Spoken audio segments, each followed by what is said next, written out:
Bienvenue dans votre revue d'actualité sur Ecclesia TV, les titres.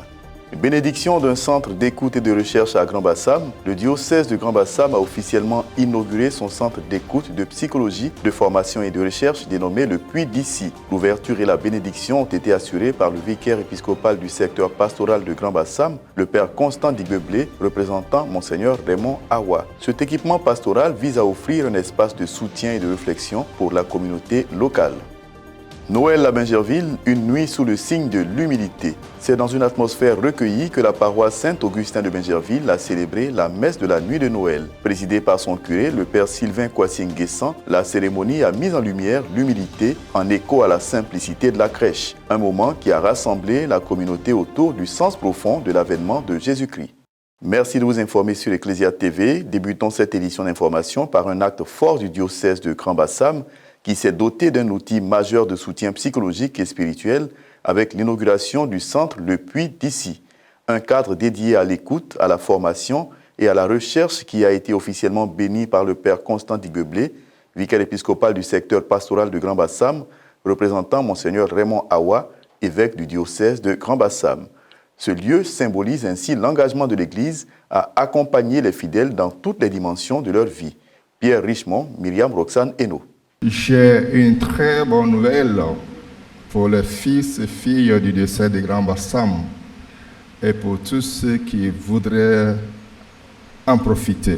Le diocèse de Grand-Bassam a ouvert le Puy d'Issy. C'est un centre d'écoute, de soutien psychologique, de formation et de recherche. Dans sa vision pastorale, axée sur le bien-être intégral de la personne humaine, y compris la santé mentale, Monseigneur Raymond Awa a fait construire un centre d'écoute, de psychologie, de formation et de recherche à la paroisse Sainte-Thérèse de l'Enfant Jésus de Vitré 1. Ce centre est dénommé le Puy d'Issy. Le Puy d'Issy renvoie à un autre puits, celui de l'évangile de Jean, le puits de Jacob, lieu de rencontre entre Jésus et une femme, la Samaritaine.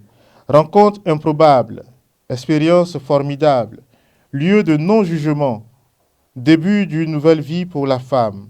Le Puy d'Issy se veut un espace où tout le monde peut se sentir accueilli, respecté et écouté.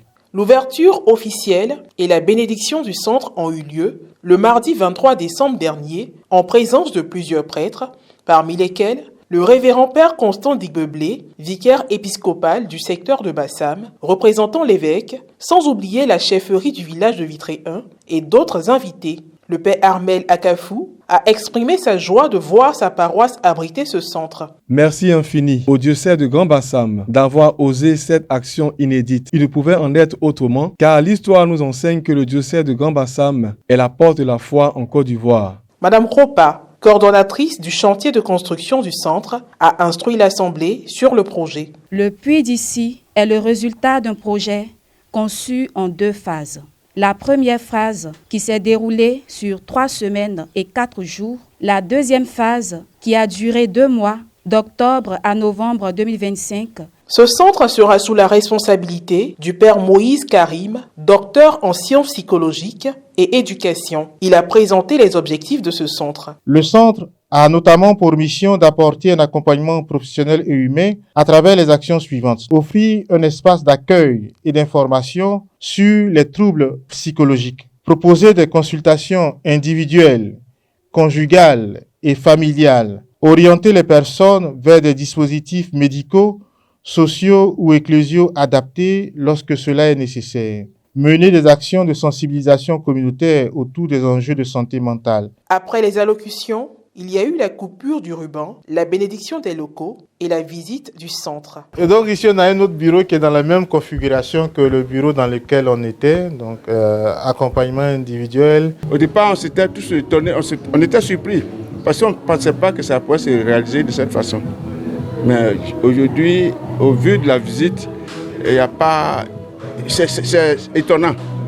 C'est étonnant et on sait que c'est vraiment des idées mûries. Dans l'archidiocèse d'Abidjan, la paroisse Saint-Augustin de Bingerville a célébré dans la ferveur la messe de la nuit de Noël, le samedi 24 décembre dernier. Présidée par son curé, l'abbé Sylvain Kwasi-Nguessan, cette célébration a placé le message de l'humilité au centre de sa réflexion, invitant les fidèles à méditer sur la simplicité de la nativité. Un reportage de Guy Rochiao. À la paroisse Saint-Augustin de Bingerville, la nuit du 24 décembre 2025 a été marquée par la traditionnelle célébration qui mène à la commémoration de la nativité de notre Seigneur Jésus-Christ. Les paroissiens sont venus nombreux pour vivre la joie de ce mystère. Cette liturgie particulière a été présidée par le père Sylvain Kwasi Nguessan, curé de la paroisse, assisté de ses vicaires, les pères Raphaël Kofi et Anderson Kwame. Le message de cette célébration sur l'humilité du Fils de Dieu qui doit caractériser chaque chrétien. En résumé, chers frères et sœurs, Noël, loin du bruit, Dieu s'est révélé aux hommes dans l'humilité et la simplicité d'un nouveau-né. C'est ce chemin d'humilité et de simplicité, loin du tumulte de notre monde, que le Seigneur nous propose pour le reconnaître, le rencontrer et vivre de lui et par lui. C'est dans ce silence intérieur de l'enfant de la crèche que Dieu voudrait que nous puissions le découvrir, le recevoir et marcher à sa suite. La messe s'est ensuite déroulée selon les rites ordinaires. Les paroissiens en sont ressortis heureux, comme en témoignent certains. Je suis très heureuse parce que nous avons fait une belle célébration eucharistique. Le Fils de Dieu est né parmi nous, le Sauveur nous est donné.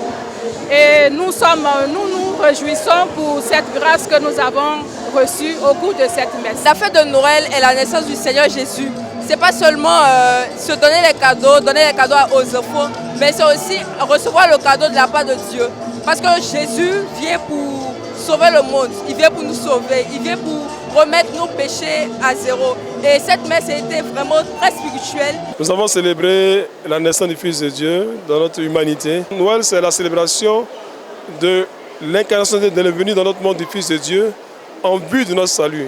Dieu s'est fait chair pour que l'homme devienne Dieu. Voilà, c'est ça signifie. Donc c'est une fête importante pour tout chrétien parce que c'est là que commence notre salut. Cette Eucharistie, précédée d'une représentation mimique de la naissance du Christ, a été le lieu pour les uns et les autres de s'adresser des vœux à l'occasion de la naissance du Messie Sauveur. J'aimerais souhaiter un très joyeux Noël à tous les lecteurs de la paroisse Saint-Augustin de Bingerville et à tous les paroissiens. C'est de souhaiter beaucoup de joie, beaucoup de paix, beaucoup de bonheur, beaucoup d'amour également, et surtout beaucoup de fraternité, être solidaire, vivre dans cette fraternité que Noël nous présente comme message de paix, message de solidarité, message d'amour, message pour vivre ensemble heureux.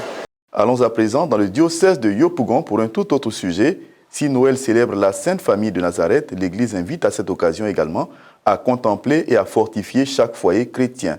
Justement, à l'occasion du lancement de la Semaine de la Sainte Famille dans le diocèse de Yopougon, à la paroisse Saint-Étienne de Songondagbe et des Cités, le père Tongui Habib d'en-haut a appelé à cultiver l'union, l'amour, le pardon et la transmission de la foi au sein des foyers chrétiens.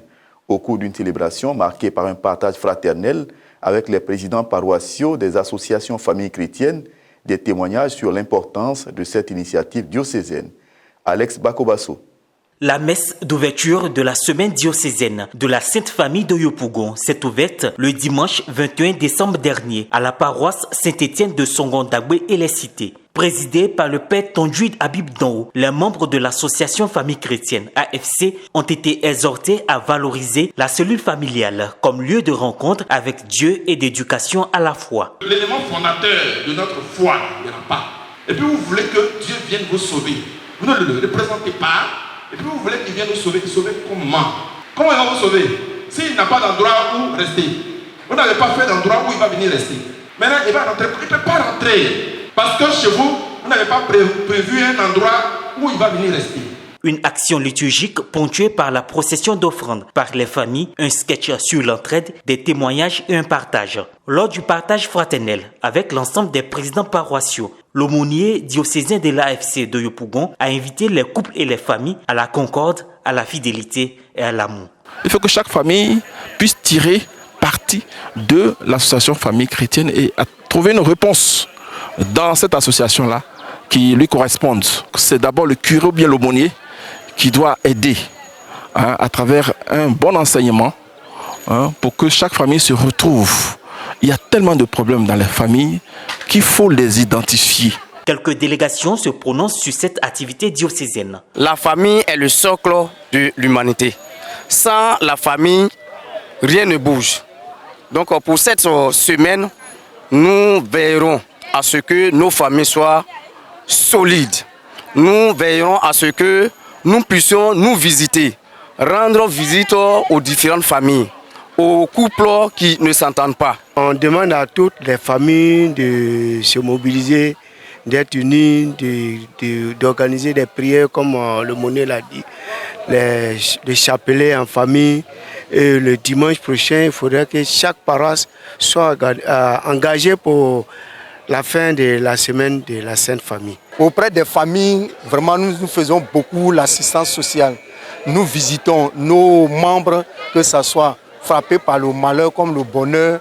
Et au départ, nous assistons, nous participons à la formation de ceux qui se préparent pour le mariage. Je voudrais que cette semaine-là soit vraiment vécue de façon sainte, en famille, qu'il y ait la communication, le partage, surtout la prière au centre de nos maisons. La célébration éclatée de la Sainte Famille sur les paroisses le dimanche 28 décembre sera marquée par des messes spéciales priant pour les familles, des homélies centrées sur l'amour familial et la foi, souvent avec des gestes symboliques comme la procession des familles et des partages, rappelant Jésus, Marie et Joseph comme modèle de vie chrétienne et de petite église domestique.